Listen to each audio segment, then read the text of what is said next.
Hey Crusaders, I'm Julius. And I'm AJ. And today we're going to be talking about our top 5 Marvel villains. That includes the ones from the films with Fox, Sony, and Marvel Studios. And anyone in the comics. So anyone Marvel's fair game for this. Yeah. And we're going to be judging these people on the complexity of their motivations, their impact in the Marvel Universe, and how well they basically ruin our heroes' lives. So starting it off at number 5 would be Thanos, created by Jim Starlin in 1973. Right, so Thanos is basically like the Overwatch. Like, he is like, I guess in the Marvel movies that are going on right now, he's the one who's orchestrating everything. I mean, he's going to be the big bad guy in that universe. So I can't wait for those, and they're going to be incredibly amazing. Yeah, Thanos is just awesome. He has so much power, and he's just, whenever he's on stage, whether it's, with the Infinity Gauntlet or without the Infinity Gauntlet, he is just such a threat to all of the Avengers and all of the Marvel Universe. Yeah, he's been, copied basically by DC and even Marvel characters too, because he's so, he's had that much of an impact. Yeah, he really is. He's really cool. Yeah. I'm pretty sure that he was copied off of Darkseid, though. I'm not quite sure. I could be wrong, but I know that one of the two was copied off of each other. At least the way, the aesthetics, the way they looked. Yeah, not necessarily the motivation or anything. But yep, for number 4, it is Ultron, created by Rory Thomas and John Buscemi in 1968. Yeah, so again, in the movie universe, which is what I know best, what we know right now is that he's going to be.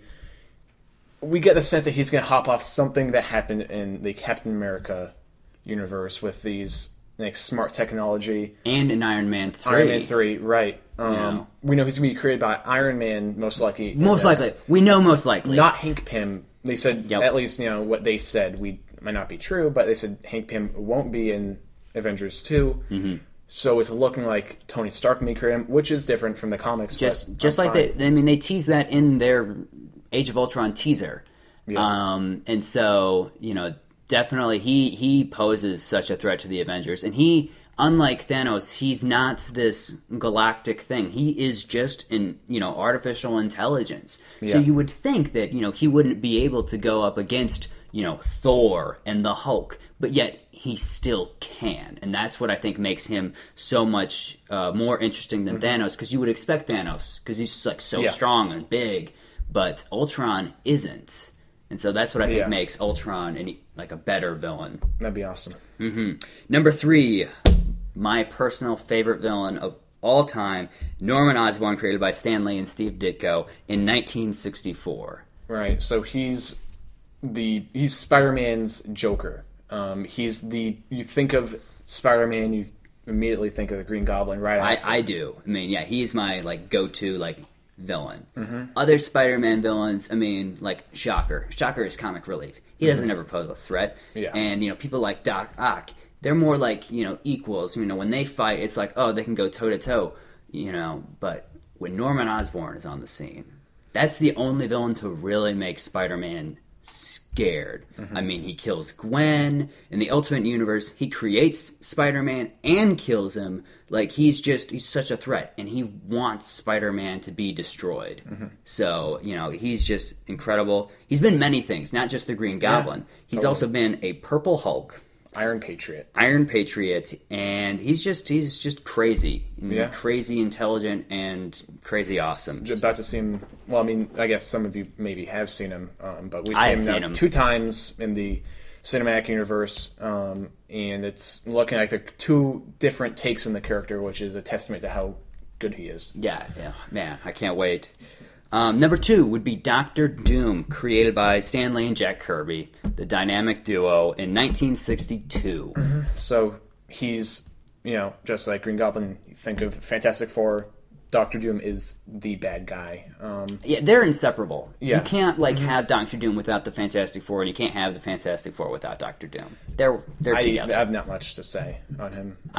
I do. And if you're a real big Fantastic Four fan, I want to apologize because I know that those movies that came out years ago did not do a service to probably one of the best villains in all of comic book history. Victor Von Doom is such an incredible and complex character. Unlike a lot of villains, he's very diplomatic. Yeah. He likes to think about things strategically and politically, which is something that a lot of other villains won't think about. They're just like, I'm going to just take over the world because I want to take over the world. Dr. Doom is like, I could take over the world. I actually could take over the world, you know? Like, he could do it politically. And he's a sorcerer, and he can go up against Doctor Strange. He's even bested Strange a couple times, which definitely says something. I think an interesting fact about him is he's not really a doctor. He's just a self-declared doctor. So he's kind of a bit of a liar, too, which makes him a great villain. And for number one... That's pretty obvious. It's definitely Magneto, created by Jack Kirby and Stan Lee in 1963. I think what makes Magneto so good is that you can easily look through his eyes and see what he's trying to do, and you kind of, like, you know, he's trying to kind of do the right thing, like in this twisted way. In this twisted way, he's trying to do what he feels is best for humanity. Honestly, I mean, or not humanity. Humanity for the opposite kind, of humanity. For his kind. Yes, for his humanity. Maybe it's sort of like, almost like Zod, right? Where it's like, this is his kind. He's trying to protect what his people. And I think it's so much more because, the Holocaust was a real thing. Yeah. I mean, I don't care what kind of conspiracies you've heard. It happened, okay? Yeah. And the fact that, he went through that. And it's just, that's an incredible testament to his character now. And the fact that, he's not evil. In some incarnations, he is definitely more dark and twisted, but it makes sense what he's doing. Yeah. Because he wants what is good for mutant kind. And, frankly, humans give him every reason to do what he does. Yeah, it's what makes him great is that if you were put through what he was put through, it's hard to say that you wouldn't, try to do what he's trying to do after that. No, it's easy. definitely. Like it's just easy to look down, his point of view. Mm-hmm. Yeah, definitely. He's incredible. Yeah. So I can't wait to see all these characters in upcoming movies and TV. Oh yeah, TV shows, I guess. But yeah, that's all we have for you today, guys. Make sure you like, comment, subscribe. Follow us on Twitter at the Ace Crusaders and on our blog at acecrusaders.blogspot.com. Mm-hmm. Thanks for watching, guys. Yeah, and let us know what your top 5 favorite Marvel villains are in the comments below, guys. Stay ace.